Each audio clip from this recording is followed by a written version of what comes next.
드라마 학교 교육관 김정석입니다. 예, 이분과 총 4분의 발표자가 이제 이어지겠는데요. 어쨌든 앞서 총 이사님 말씀하셨던 것처럼 발표 하나 먼저 하고 또 내려가는 진행하도록 하겠습니다. 자, 그러면 첫 번째 발표로 우리 전쟁과 차범석의 희곡이라는 주제로 전성희 선생님 발표해 주시겠습니다. 박수 한번 부탁드릴까요? 발표 시작해야 되겠죠? 네, 시작하시죠.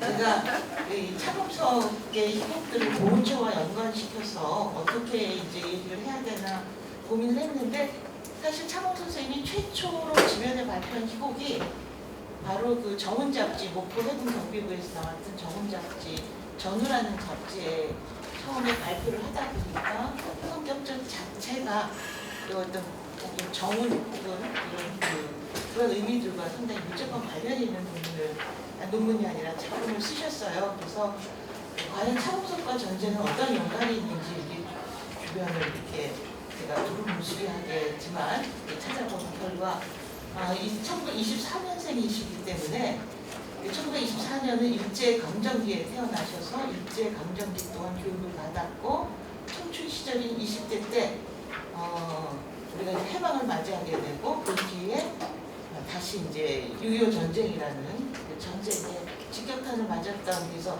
청춘 시절을 전쟁과 폭력과 그것과 함께 지냈던 분이십니다. 그리고 본인 자체가 일제 강제 징집돼서 갔다 오다 보니까 자기가 원했던 것은 아니지만 자발적인 것은 아니었지만 아버지가 친일파 인사로 낙인이 찍혔고 본인이 이렇게 강제 징집이라는 동원됐던 인사였고, 그 뒤에 이제 서울에서 피난을 내려와서 피난가 있는 동안에 인민군 보위부에 참여를 해서 거기에서 작품을 공연을 하고, 그러니까 연극동맹이라는 데서 위원장을 맡아가지고 그 전쟁 중에 그런 활동을 하게 됩니다. 그래서 전쟁이 끝나고 난 뒤에 전쟁 중에, 그러니까 정훈 잡지가 1951년부터 나왔으니까 그 동안에 자신이 어쩌면은 살아남아야 된다는 사실이 굉장히 절박했던 것 같아요.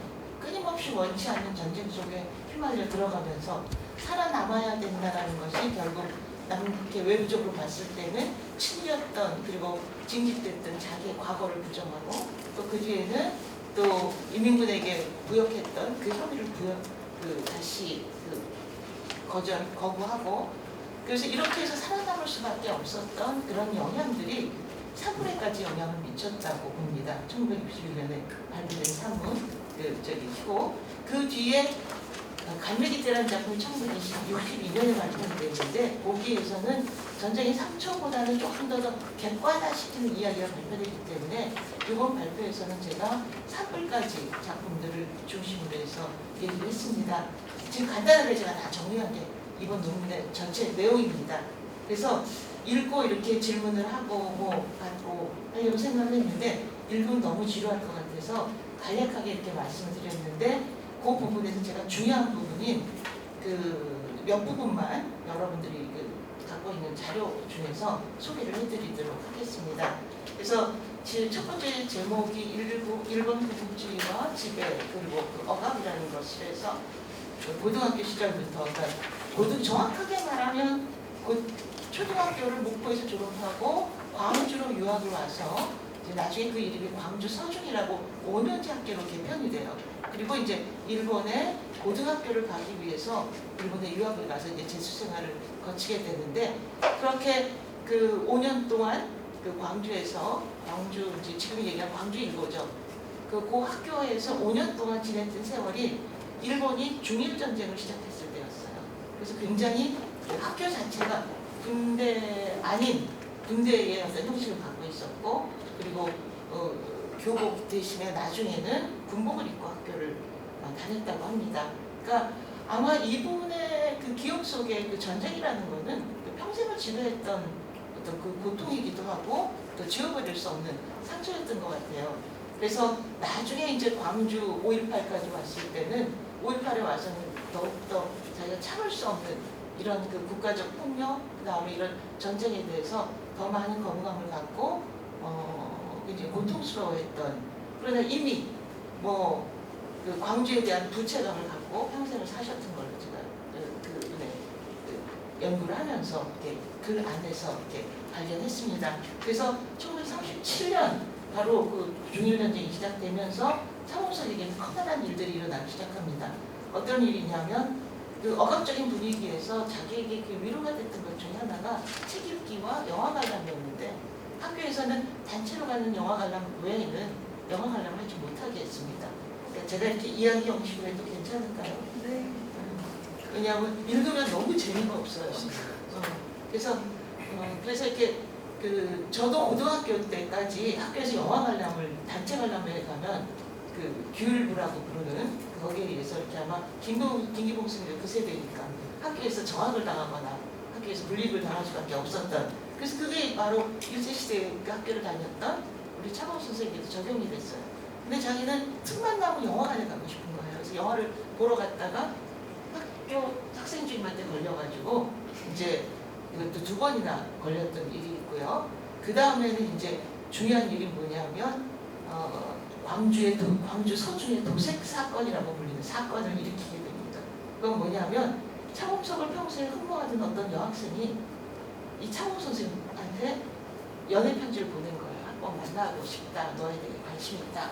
그랬는데 그걸 보고 자기가 답장을 써서 보냈는데, 답장을 써서 보낸 자기가 뭐라고 소문이 났냐면 그 여학생이랑 만나서 놀면서 뭐 옷을 벗고 뭐 옷을 벗는 내기를 해가면서 놀았다라든가 이런 식으로 해갖고 학교에서 엄청나게 물리게 되고 한 달 반에 정학을 받게 됩니다.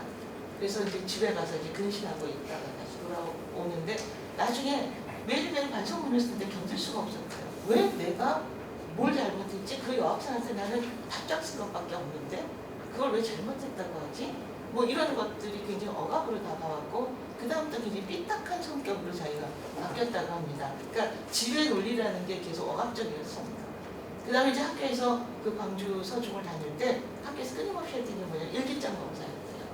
그래서 일기장 검사에서 예를 들어서 이광수의 춘원 이광수의 뭐 흙을 읽었다 그러면 그거 별로 좋은 소설 아닌데 그거 읽었다, 그런 이유로 분류가 되고 처벌을 받고, 그래서 일기에다가 솔직하게 쓰지 않는 자기 습관이 생겼다, 이런 얘기를 하시기도 합니다. 그래서 고등학교 시절은 그러니까 광주 서중, 그러니까 초등학교 마치고 5년간의 광주 서중의 시절은 그런 군국주의 억압이 그를 굉장히 고통스럽게 만들었던 시간이었고, 그래서 이제 졸업을 하고 집이 여유가 있으니까 도쿄로 유학을, 이제 고등학교, 지금으로 말하면 전문학교 정도의 수준의 학교인데 유학을 보냈어요. 근데 입시에 다 실패합니다. 실패해서 재수를 해요. 재수를 한 2년 동안에 여기에서는 이렇게 식민지 현실에서 광주에서 그렇게 억압적이고 견딜 수 없게 만들었던 그 일이 도쿄에 가니까 아무렇지도 않은 거예요. 거기는 전쟁의 공포도 없고 위협도 없고 그렇게 억압적이지도 않고, 그래서 마음껏 자유를 누렸어요. 그래서 누리고는 그동안 했던 건 뭐냐면 재수에는 관심이 없고 자기가 재수학원 끝나고 오는 길에 전철역 부근에 지금으로 말하면 옛날식으로 말하면 삼류영화관, 동시 상영하는 영화관에 매일 갔대요. 그래서 아마 그 당시에 전 세계에 나왔던 영화는 다 본 걸로 기억을 한다고 합니다. 아마 차 선생님의 나중에 창작 논리도 이런 그 영화적 관람의 그 어떤 것들과 무관하지 않다고 생각을 합니다. 그래서 2년을 재수를 했는데 결국은 2년 다 실패해요. 그동안에 영화를 많이 봤고, 그 다음에 도쿄에 있었던 연극, 그때는 이제 가부키 같은 구극도 봤지만 신문도 많이 봤다고 해요. 그래서 이제 그런 경험들이 이제 도쿄에서 세워졌는데 재수에 실패했는데 1944년 이제 일본 중일 전쟁이 끝나고 이제 그 다음에 이제 태평양 전쟁이 시작됐거든요. 그러니까 일본 도쿄도 굉장히 불안한 시기에 도달하게 됩니다. 그래서 아버지가 재수 공목을 다 관둬라, 집에 돌아와라. 그래서 이제 집에 돌아옵니다. 근데 이제 1924년생이고 1944년에 돌아왔으니까 딱 징집 연령이었던 거예요.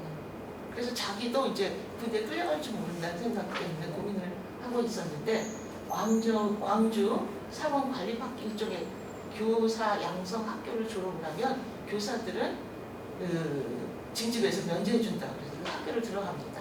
그러니까 이분의 평생은 어쩌면 전쟁과의 싸움이었는지도 모르겠어요. 그래서 학교에 입학을 해서 1년을 마쳤는데 발령을 받은 게 이제 45년이죠. 45년인데 발령이 나서 자기가 원래 다녔던 북교초등학교에 임명 이제 출근을 하게 됐는데 3개월 만에 무효됐어요. 이제는 군인이 부족해서 교사도 없다, 다 간다. 그래서 이제 결국은 군인으로 끌려가게 됩니다. 제일 두려웠던 건 그 진화반도, 지금으로 말하면 동남아시아 쪽으로 가면 계속 그 태평양 전쟁의 한복판에 서는 것이었는데 다행히 배를 타고 가다가 제주도에 내렸대요. 그래서 제주도에서 근무를 하게 되고 거기에서 이제 일본군 당번병으로 비교적 수월하게 지냈지만 늘 그 공포라는 건 전쟁 중이었고 언제 다시 내가 어디로 소환돼서 전쟁터로 끌려갈지 모른다는 그런 공포들이 늘 있었어요. 그리고 이제 전쟁이 끝났는데 전쟁이 끝나는 날은 몰랐고 8월 16일 날 해방이 됐다는 얘기를 자기 당번 그 소자로부터 얘기를 듣고 그리고도 바로 못 돌아오고 한 달 후에 목포 자기 고향으로 돌아오게 됩니다. 돌아와서 근무했던 북교초등학교를 가보니까 이미 그 일본군들의 그 신전이랑 같은 농안전 같은 것들이 다 부서져 있고 정말 일본군의 시대는 끝났구나 라는 실감을 했다 그래요. 근데 학교 선생님이 너무 부족해서 왜냐하면 일본 사람들이 다 돌아가고 난 뒤라서 교사가 부족해서 다시 북교초등학교 선생을 하게 됩니다. 그래서 북교초등학교 선생을 하면서 지내는데 이제 이대로 자기 인생이 멈추는 게 너무 이제 힘들었겠죠. 그래서 대학을 진학하겠다고 아버지한테 얘기를 해서 연희정문에 진학을 하게 돼요. 근데 해방 이후에 차범석의 집안을 아버지가 친일 했고 그 다음에 차범석의 삼촌이 무한 군수였어요. 그러니까 그들도 교토대학을 나오고 일본 유학생이고 그 집안 일가가 전부 다 친일파라는 낙인이 찍혀서 밖에 외부 활동이 불가능했고 그리고 그 아버지는 자신의 잘못을 알고 있었기 때문에 자기가 친일했다는 거 그것 때문에 이제 말하자면 돌베개를 지고 생활을 하고 있어서 그럼 반민 특위에도 출두하게 됩니다. 아버지가. 근데 아버지가 출두할 때 지방에서 목포 사람들이 전부 다 모여가지고 진정서를 냈대요. 이분은 친일하면서 우리를 괴롭힌 적은 없고 어쩔 수 없어서 친일했던 분이다. 용서해달라.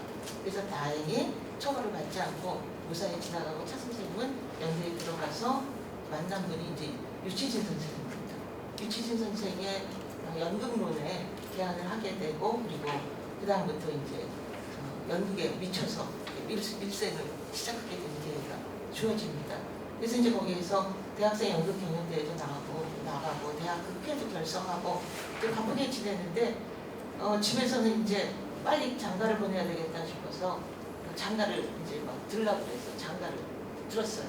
이게 아마 47년입니다.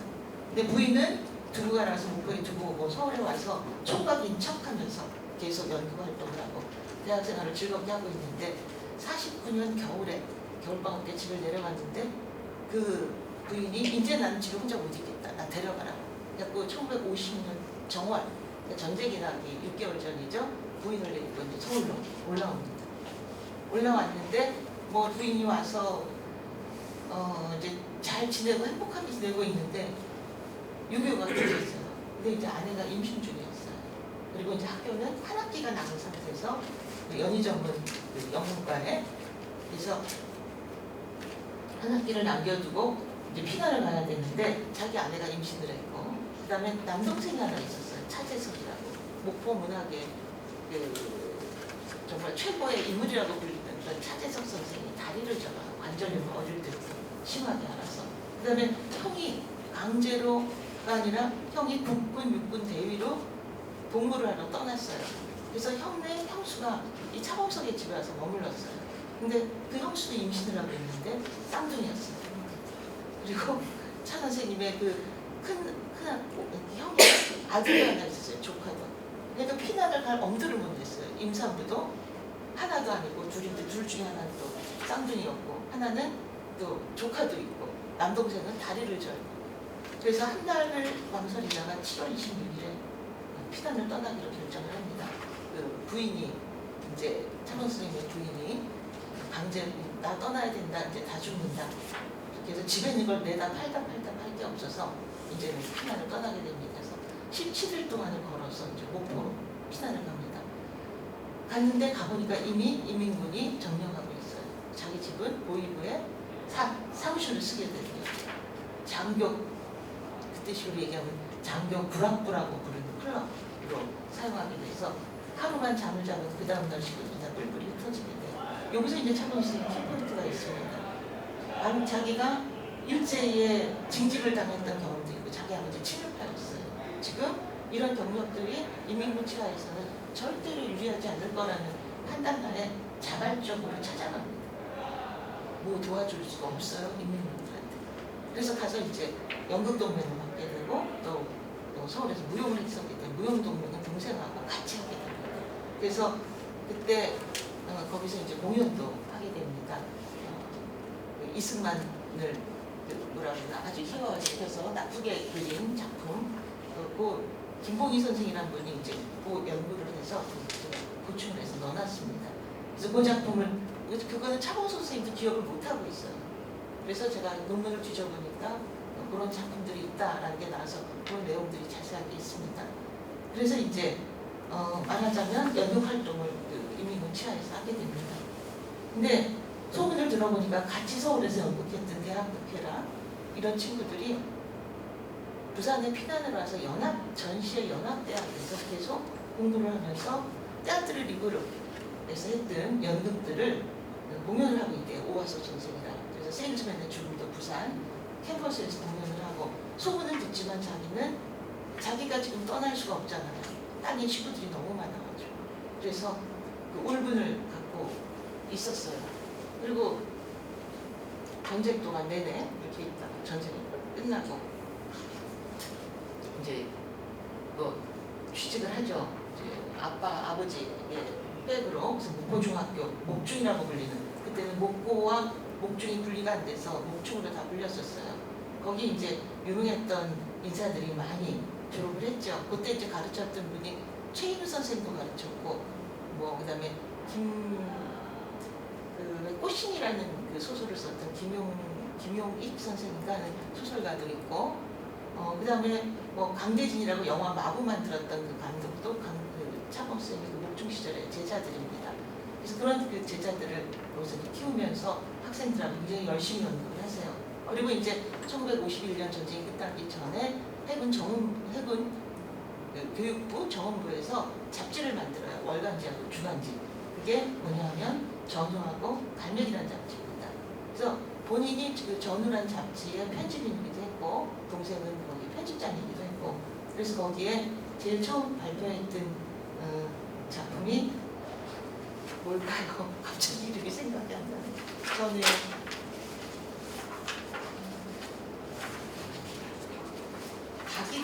닭이죠. 닭이라는 작품을 발표하게 됩니다. 그것도 보면 굉장히 물론 뭐 소극 같은 아주 단순한 것이지만 정은적 그러니까 일종의 뭐라 그럴까요?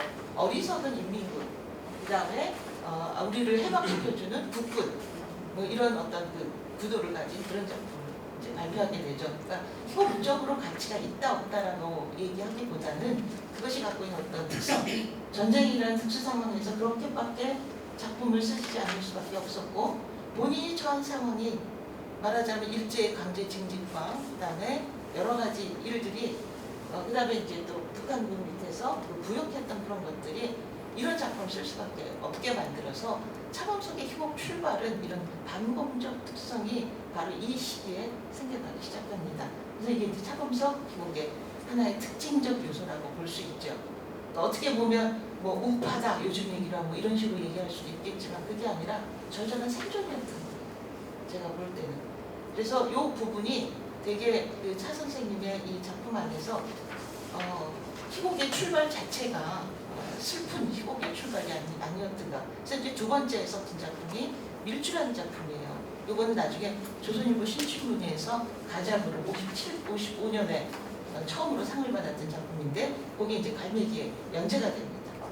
그리고 이제 세 번째는 작품의 정보를 알 수 있는 줄거리만 남아있고 그리고 어디에 실렸다는 기록만 남아있는 작품이에요. 이게 뭐냐면 제4의 벽이라는 작품인데 제2의 벽이라는 이름으로 지금 이렇게 어디에서 와전이 돼가지고 그렇게 정해져 있습니다. 그래서 이 작품, 세 작품이 정훈잡지에 발표가 돼요.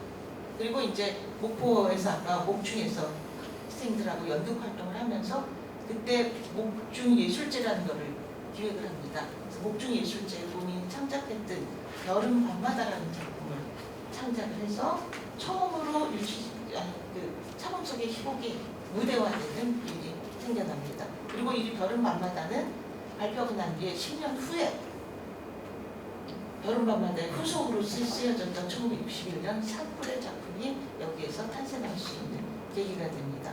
그래서 전쟁은 차범석에게 엄청난 상처였지만 또한 어쩌면 그의 초기의 희곡의 성격을 결정짓는 중요한 요소였다고 얘기할 수 있겠습니다. 됐을까요? 네. 설명이 충분했나요? 네. 네. 고맙습니다. 네, 아직 시간이 좀 충분히 남았는데 더 할까요? 5분 정도 더 하셔도 될 것 같아요. 저희가 20분까지 내려가면 되거든요. 예. 그래서 이제 매 토론, 그래 토론하면서 그냥 또 채워나가면 될 것 같네요. 왜냐하면 토론하고 이게 그 발표 들으러 오면 그냥 논문을 쫙 읽어보면 재미가 없어가지고 그냥 얘기를 하다 보니 항상 이렇게 시간을 지적하는 입장일 텐데 사회자가 갑자기 끝나가지고 너무 빨리 끝냈구나. 네, 토론 이어가도록 하겠습니다. 네, 토론 시작하겠습니다. 잠깐만요. 네. 70. 네.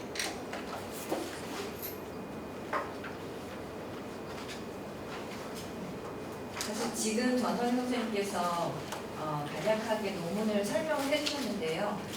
그 사이에 사실은 이 논문에 들어가지 않았던 내용들도 함께 말씀을 디테일하게 해주셔서 더 저도 굉장히 재미있게 들었습니다. 그리고 이 논문을 읽으면서 저는 몇 가지 선생님께 드릴 질문들이 있어서 제가 토론문을 그대로 읽는 것으로 대신하고 다 읽은 후에 선생님의 의견을 듣도록 하겠습니다.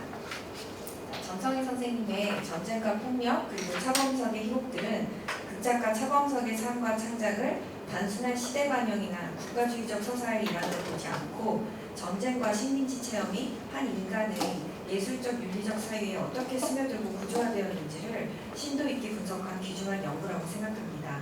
무엇보다 본 발표문은 차범석의 극작술이 생존의 윤리와 침묵의 정치학이라는 개념으로 정식화될 수 있는 두 축 사이에서 형성되었음을 시사합니다.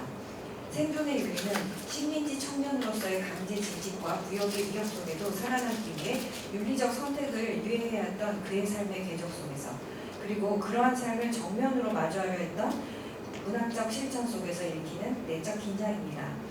침묵의 정치학은 전쟁과 이념, 국가 서사에 대해 차범석이 희곡을 통해 보여주는 간접 합벽과 또 우회적 언어 전략 속에 드러나는 고통의 제어 방식이며 말하지 않은 혹은 말할 수 없음 그 자체를 하나의 윤리적 응답으로 끌어올리는 연극적 태도를 할 수 있습니다.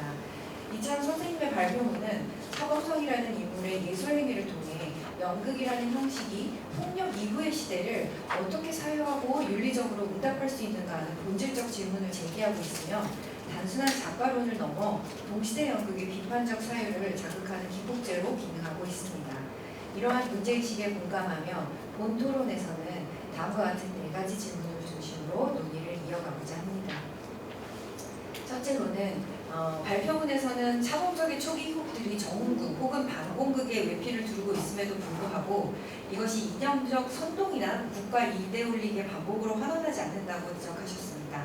실제로 닭이나 별은 밤마다 같은 작품은 분명한 반공서사를 갖추고 있으나 그 중심에는 이념보다는 생존의 비극과 허무주의가 자리 잡고 있습니다. 그렇다면 차범석의 희곡은 정훈극의 틀을 빌려 쓰면서도 그 안에서 이념적 충성에서 벗어나려는 어떤 미학적인 전략 혹은 윤리적 저항의 흔적을 구현하였다고 볼 수 있을까요? 만약 그렇다면 그러한 서사적 전이는 어떤 인물 구도나 장면 배열, 언어의 톤을 통해 구체화되고 있다고 보시는지 여쭙고 싶습니다. 그리고 두 번째로는 전쟁과 폭력의 기억은 언제나 그 시대의 언어로 온전히 표현되기 어렵습니다. 그런데 차범석의 작품은 오히려 그 말할 수 없음 자체를 서사의 구조로 삼아 침묵, 회피, 망설임 등의 감정 상태를 통해 고통을 우회적으로 드러냅니다. 이런 측면에서 볼 때 선생님께서는 차범석의 연극이 역사적 트라우마를 반복하거나 해소하기보다는 그것을 윤리적으로 견디게 하는 어떤 기억의 형식으로서의 기능을 한다고 보시는지 궁금합니다. 연극이 고통의 증언이 아닌 응답의 윤리로 전환되는 지점에 대해 더 듣고 싶습니다. 그리고 세 번째로는 발표문에서 다뤄진 차범석의 아버지에 대한 비판적 감정, 그리고 희생을 강요하는 기성권위자로서의 노인 캐릭터는 매우 흥미로운 해석 지점이라고 생각합니다. 이러한 인물 구도는 단지 가부장 비판이나 세대 갈등으로 표현했다기보다는 차범석 개인의 윤리적 각성과 문학적 세계관이 만나는 결정적 장치로 보입니다. 이처럼 반복적으로 등장하는 이 무덤한 아버지는 단지 현실의 반영을 넘어 국가 권력의 비인격화 혹은 전통의 도덕을 해체하려는 연극적 제스처로 볼 수 있을까요? 차범석의 연극이 단순히 전쟁의 피해 서사를 넘어 권위 자체에 대한 미학적 정복을 시도하고 있는 것인지 그 한계와 가능성에 대해 여쭙고 싶습니다. 마지막으로 오늘날 호국과 보훈의 담론은 흔히 희생을 전제하며 그 희생은 자발적 헌신과 명예로운 죽음 등으로 이상화되는 경향이 있습니다. 그러나 차범석 희생에는 강제 진지, 부역의 낙인, 또 피난과 수용소 생활 등 국가폭력의 수동적 수혜자이자 피해자로 구성되며 그의 희곡 속 희생은 결코 영웅적이지 않고 종종 침묵 속에서 사라지는 존재들로 그려집니다. 이러한 점에서 차범석의 연극은 호국이라는 감정정치의 구조적 통념에 윤리적 거리두기를 시도하며 희생을 미화하기보다는 그 강요와 침묵의 대가에 대해 질문하려는 듯 보입니다. 그렇다면 선생님께서는 차범석의 작품이 호국은 즉 희생이다라는 이러한 이념적 표상에 대해 어떤 연극적 비판이나 성찰적 재서사를 가능케 한다고 보시는지요? 나아가 그의 작품이 오늘날 K 콘텐츠가 기억과 기념의 서사를 구성하는데 어떤 대안적 방향성을 제시할 수 있을지 어떻게 생각하시는지 궁금합니다. 선생님의 발표문은 저는 너무나 즐겁고 존경하는 마음으로 읽었습니다. 차범석이라는 작가의 삶과 작품을 통해 전쟁, 국가폭력, 그리고 윤리적 응답의 문제를 사유할 수 있는 다양한 쟁점을 제시해 주셨어요. 특히 연극이라는 형식을 통해 역사적 폭력 이후의 기억이 어떻게 다루어지는지, 그리고 오늘날의 그것이 문화 콘텐츠와 어떤 방식으로 연결될 수 있는지를 성찰할 수 있게 해주셔서 매우 유의미하다고 할 수 있겠습니다. 끝으로 이제 소중한 연구 성과를 나눠주신 정성희 선생님께 진심으로 감사드립니다. 맞습니다. 너무나 내 논문보다 더 열심히 잘 읽어주셔서 좋은 토론문이 나왔다고 그 생각합니다. 전에 선생님께서 차범석 평전을 주셔서 다 읽었어요. 고맙습니다. 그래서 그걸 읽고 이걸 다시 봤더니 여러 질문이 들어서 너무 정확하게 또 말하자면 차범석 연구의 하나의 지평의 출발이 될 수 있는 그런 토론문으로 제시해 주셔서 제가 이제 할 건 아니고 누군가가 후학들이 이런 문제의식을 갖고 차범석 전체 특히 희곡 연구를 좀 해주면 좋겠다는 욕심이 들었습니다. 차 선생님이 이제 전체를 그냥 뭉뚱그려서 읽도록 하겠습니다. 차범석 선생님이 이제 나이가 많이 드시고 난 다음에 신문의 인터뷰에서 그런 얘기를 하셨어요. 제 그 차범석 평전의 제목에도 썼지만 연극은 그늘진 삶을 구축하는 것이다 라는 얘기를 하셨거든요. 지금 아마 여러분들이 그 희곡을 지금 제시했던 닭이라든가 이런 희곡들을 읽어보면 전쟁의 피해 속에서 아까 얘기했던 호국 전쟁의 영웅이나 이런 사람들이 아니라 그늘진 삶 속에서 내팽개쳐져 있었던, 그래서 아무도 주목하지 않았던, 주인공이 될 수 없었던 사람들을 소환하셨어요. 그러니까 그분이 이제 마지막에 최고의 작품이라고 일컬어진 옥단어의 어떤 창작 배경과도 하나의 일맥상통하는 하나의 주제를 이렇게 만들어서 그것으로 창작을 하셨다고 생각이 듭니다. 이 차 선생님은 늘 그렇게 왜 잘나고 멋진 사람에 대한 이런 그것보다는 부족하지만 그러나 너무나 선량하고 너무나 그냥 그러니까 왜 산불 같은 작품 읽어봐도 여러분들 산불은 다 읽어보셨잖아요. 전쟁과 아무 상관도 없고 이데올로기도 아무 상관도 없는 사람들 어느 날 전쟁에 휩싸여서 그냥 갑자기 진짜 지금으로 얘기하면 좌파가 됐다가 갑자기 우파가 됐다가 그러니까 우리 월남전에 그것과 비슷한 것 같아요. 낮에는 베트남인이었다가 밤에는 베트콩이 되는 그런 그러니까 인연과 상관이 없는 그런 사람들의 이야기에 주목을 하셨다는 거예요. 그래서 닭이라는 작품도 닭을 잡는 얘기거든요. 그것도 뭐 때문에 국군 뭐 이런 그래서 왜 이런 것들을 이렇게 보면은 차 선생님의 그러니까 영웅적 어떤 그 이야기 그래서 본인이 신명과 반골의 땅에 태어나서 제가 그런 기질을 타고났는지 모르겠다. 그래서 그러니까 뭔가 이렇게 어떻게 보면 이게 참 모순일 수도 있어요. 제가 연구하면서 되게 느꼈던 것 중에 하나가 차범 선생은 굉장히 부잣집 아들이었거든요. 그러니까 아마 목포 최고의 부자라서 목포의 땅을 목포역 앞에서 목포의 땅을 밟지 않고 차범 선생 일가의 땅을 밟지 않고는 갈 수 없을 정도다라는 얘기를 들었거든요. 그러니까 정확하게 말하면 양반이나 그건 아니었던 것 같아요. 선비 집안은 아니고 일찌감치 개화해서 차범 선생의 아버지가 1890년대 생이에요. 근데 그분이 일본 유학 메이지 대학 나오셨거든요. 법학과. 그러니까 이미 19세기 말부터 그 개화된 집안에서 이렇게 성장을 했어요. 그래서 이제 이런 부분들에서 한 번도 그늘진 삶을 본인이 관심을 가질 필요가 없었던 사람이에요. 근데 이제 이 부분에 아마 이런 얘기를 하시니까 기억이 나는데 그 앞부분에 보면 이제 평전의 앞부분에 보면 어렸을 때 차범석은 남자애들이 노는 걸 싫어했대요. 뭐 딱지치기를 한다든가 뭐 구슬치기를 한다든가 밖에 나가서 안 놀고 꼭 엄마 옆에 붙어 앉아서 아줌마들이 이렇게 와서 동네 아줌마들이 와서 하는 얘기를 주워 듣는 걸 되게 좋아했대요. 누구네 집이 어떻고 누구네 집이 싸움이 났고 그래서 그걸 맨날 주워 듣고 거기서 엄마 옆에 있었고 엄마가 간 봐라 그러면 입 벌려서 이렇게 간을 보는 그런 그 말하자면 여린여린한 심성을 갖고 있었고 그래서 장례성 같은 작품도 사실은 이런 그 권위적이고 이런 영웅적인 남자의 이야기가 아니라 거기에서 왜 동성애의 이야기잖아요. 그래서 이런 그 말하자면 아까 얘기했던 그늘진 삶에 대한 관심이 그리고 그것이 연극을 했던 그분의 목표였던 것 같아요. 그래서 그렇고 이제 아버지하고 그랬기 때문에 되게 불화할 수밖에 없었어요. 그러니까 결국 그 국가적 폭력이라든가 전쟁이라든가 이렇게 남성적인 것들로 대별되는 그런 것들에 대해서 누구보다도 거부감이 많았던 그래서 아마 그 선생님 그 세 번째 질문에서 던졌던 그 부분은 본인이 갖고 있었던 성향적 특성 그리고 그것들이 갖고 있는 폭력성에 대해서 거부감이 많았던 걸로 설명될 수 있을 것 같아요.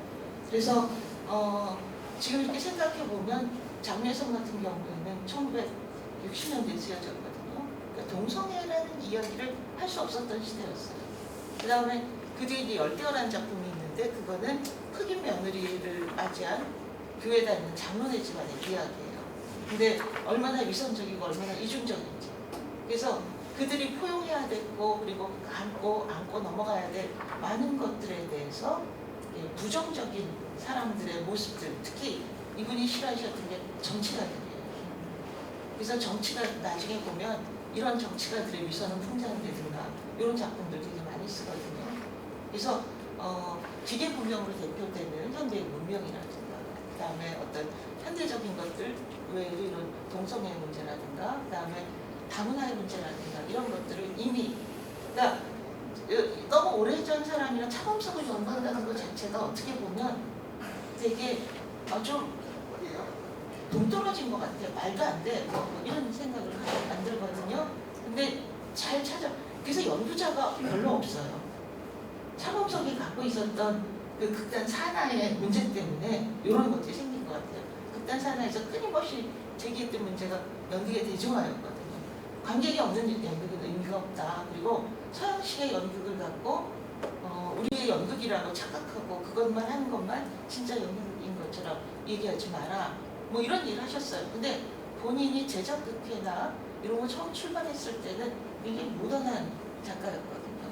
그러면서 내 것과 그다음에 이런 그 폭력적이고 그러니까 때때로 그 폭력적인 것들이 남성적인 것들의 모습을 갖고 재현됐던 그런 부분들에 대해서 늘 반성적 입장을 갖고 계셨던 것 같아요. 그래서 모르겠어요. 저는 차 선생님에 대한 애정이 처음에 없었는데 연구를 하면서 애정이 넘쳐나서 지금도 객관적 거리 유지하기가 되게 힘들어요. 왜 사람들은 차범석을 몰라줄까 이렇게 지금 너무나 세련된 언어로 토론문을 작성해 주시는 바람에 차범석이 갖고 있던 어떤 현대성이 더 노출된 것 같아서 선생님이 한번 차범석의 그 뒤를 연구해 주셔도 좋을 것 같습니다. 20분까지 됐나요? 조금 더 얘기해 주세요. 1, 2분 더 하셔도 될 것 같아요. 아, 1, 2분이요? 다른 선생님들 질문. 아니 선생님이 이제 얘기하셨으니까 이 차범석에 대해서 우리의 그 리얼리즘으로 이렇게 프레임을 짜놓은 그런 고정관념에서 좀 벗어날 필요가 있어서 그분이 가지셨던 이런 리얼리즘이 아니라 어떤 서세적인 어떤 형식적 특징에 대해서도 조금 이야기해 주시면 좋을 것 같아요. 그러니까 이제 작품이 이제 후기에 들어오면서 1970년대 이후부터는 이게 서사극적 방법을 원용하셔서 예를 들면 뭐 이제 단지 신체의 얘기도 서사적 방식이 아닌, 그러니까 그래서 줄거리 중심의 이야기가 아닌 다른 방식의 것들을 계속 시도하기 시작합니다. 본인이 뭐라 그러냐면 더 이상 옛날의 방식으로 지금의 이야기를 담아낼 수 없다. 새로운 형식의 이야기를 이렇게 새로운 이야기를 담아내기 위해서는 새로운 형식이 필요하다. 특히 역사극에서 필요한 거는 이제 되게 안타까운 게 차 선생님이 평생을 글만 써서 먹고 사신 분이시거든요. 그러니까 직업을 뭐 교수를 잠깐 하기도 하긴 했지만 직업이 그냥 본인이 극작가였어요. 그래서 인생의 후반기에 들면서 이제 차범석 선생이 극작술이 뛰어나다는 소문이 나니까 여기저기 단체에서 워낙 많이 작품을 써달라고 그랬어요. 그러니까 뭐 기반들의 야전 같은 경우에 이제 뭐 작품이라든가 그다음에 단체 신지호 얘기는 이제 나중에 꼬마들이라는 작품으로 이제 개작이 되기도 하고요. 그다음에 뭐 사막도 그 이야기를 다룬 작품들도 되게 그 환상 기법이라 그래야 되나? 그러니까 판타지의 요소를 갖고 이야기를 만들어내기도 하고 했는데 그러니까 아까 말씀드리던 그 이야기 안타까운 거는 무슨 협회에서 요청이 너무 많았어요.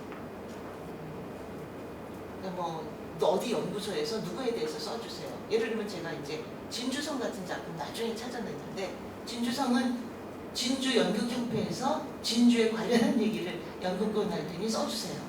그래서 본인이 극작으로서 더 이상 나이가 이제 60이 넘은 뒤에는 그 뒤에 작품들이 그다지 이렇게 앞서의 작품에 비해서 문제의식을 갖고 있지 못하는 작품들이 많아서 총체적으로 놓고 보면 그 부분이 안타까운 부분이지만 옥단어 같은 그러니까 삶과 그 선생님 평생을 지배했던 게 허무주의였거든요. 허무주의를 넘어서는 그래서 허무주의조차 초월해버리는 초월적 양상을 보여주는 작품이 옥단어거든요.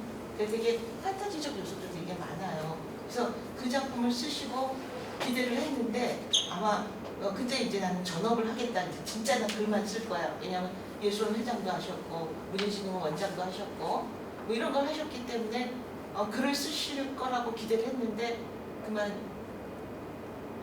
병에 걸리셔가지고 암에 걸리셔서 선생님이 세상을 떠나셨어요. 너무 안타까운 부분이죠.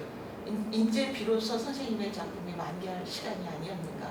그래서 차 선생님의 연구는 제가 볼 때 초창기 연구로 집중이 되어 있고요. 그 뒤에 아까 서사극적 요소가 들어있는 작품들, 뭐 그다음에 역사극이었던 그 우회적 방법의 그 양식 같은 것들의 연구는 거의 이루어지지 않고 있습니다. 아직 미완에 여러분이 캐지하는 뭐라 그래야 돼? 동물이 광맥이 남아 있습니다. 하시면 어마어마하게 많이 나올 거고요. 그리고 이제 이거 되면 여담이지만 이번에 메이비 해피엔딩 어쩌다 해피엔딩 그 작품이 작년에 차범석 희곡상에서 그 뮤지컬 부분에 박춘율 작가가 에런하고 둘이 받았습니다. 그래서 차범석 선생님이 돌아가시고 난 뒤에 차범석 희곡상이라는 이름으로 지금 17회까지 나온 걸로 알고 있거든요. 그래서 차범석 희곡의 정신은 그런 그늘진 삶을 구축하는 그 연극이 선생님의 평생에 절대 부르주아였지만 본인의 의식은 부르주아가 아니었던 그 누구보다도 그늘 지고 외로운 삶에 대한 그 경도가 있었던 그 몰두하셨던 분이라고 생각을 합니다. 결국 예술은 위로잖아요. 어떤 부분에서 그런 위로들이 여기서 발견됐던 거라고 생각합니다. 이윤정 선생님 너무 토론 잘해주셨습니다. 감사합니다. 자, 감사합니다.